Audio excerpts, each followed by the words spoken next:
Hello Janu, please phone cut చేయొద్దు. నేను చెప్పేది విను. ఏం చెప్తావురా?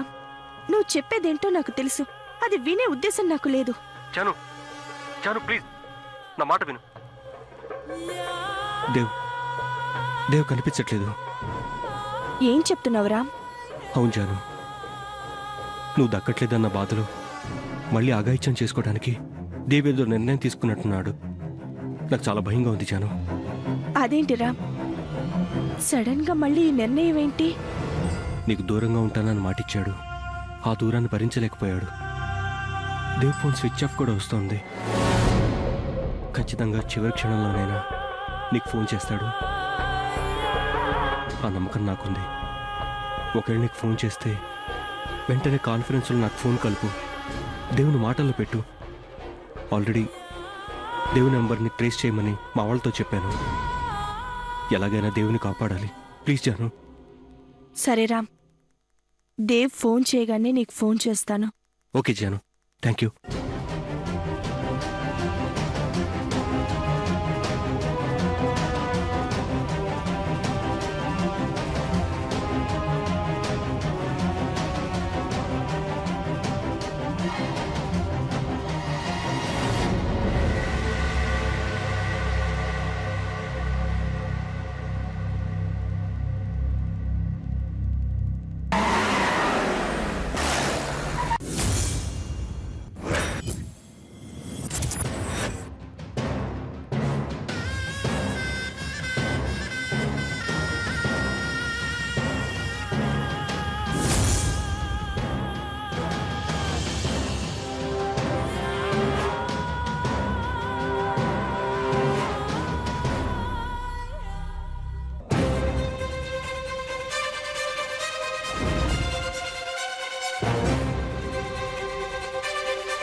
చెప్పండి రామ్ గారు.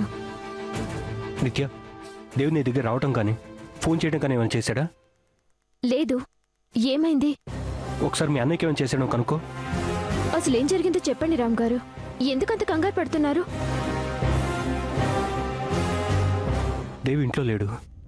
ఫోన్ కూడా స్విచ్ ఆఫ్ చేసింది. దానికంత కంగారు పడాల్సిన అవసరం ఏముంది? ఏదైనా పని మీద బయటికి వెళ్ళాడేమో. లేదు నిత్య, దేవ్ మనందరికీ దూరంగా వెళ్ళిపోవాలని స్ట్రాంగ్ డెసిషన్ తీసుకున్నాడు. ఏమన్నా చేసుకుంటాడేమోని నాకు భయంగా ఉంది. ఏంటి రామ్ గారు మీరు చెప్పేది? దేవ్ ఎందుకలా ప్రవర్తిస్తాడు? తనకు మీనాక్షి దూరమైందన్న బాధలో ఇక తన జీవితం వృధా అయిందని ఆ నిర్ణయం తీసుకున్నాడు. ఆ నిర్ణయంలో ఏం చేసుకుంటాడోనని టెన్షన్గా ఉంది. నీకు కానీ మీ అన్నయ్యకి కానీ ఫోన్ చేస్తే వెంటనే నాకు ఫోన్ చేయండి, ఓకేనా? అలాగే రామ్ గారు. నేను కూడా దేవ్ ఎక్కడున్నాడో వెతికే ప్రయత్నం చేస్తాను. మీకు ఇన్ఫర్మేషన్ తెలిసిన వెంటనే ప్లీజ్ నాకు కాల్ చేయండి. Okay, thank you.